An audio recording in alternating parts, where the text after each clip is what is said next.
When I was really little, my parents would let me stay up late on weekends and watch TV until I fall asleep.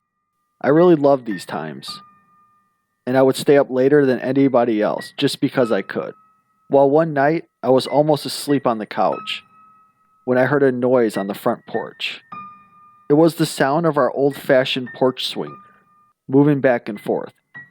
I was a little scared, so I crept towards the bay window of my living room and peeked out towards the porch. Sitting on the front porch swing was an older woman, probably in her 50s, wearing nothing but a nightgown, covered in blood and holding a huge kitchen knife. I flipped out immediately and ran screaming into my parents' room, but I was too terrified to form words. My parents saw that I was upset, but when I was finally able to tell them what I saw, my dad got really angry and told me that it was just a dream and go back to bed. I refused and kept crying and screaming until he had enough and snatched my arm and dragged me towards the front door to prove that nothing was there.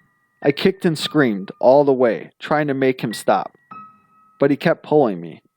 Finally, we got to the door. He unlocked it, swung it open, and said, "See, there's nothing there." To this day, I have never seen the look of fear and shock that was on his face when that woman turned and stared at both of us, slowly stood up with the knife.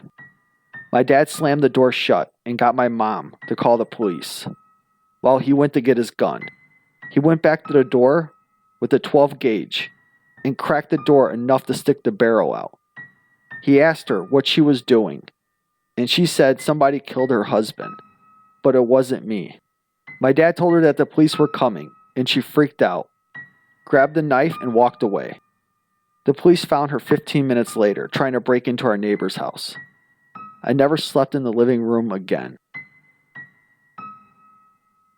Thanks for listening.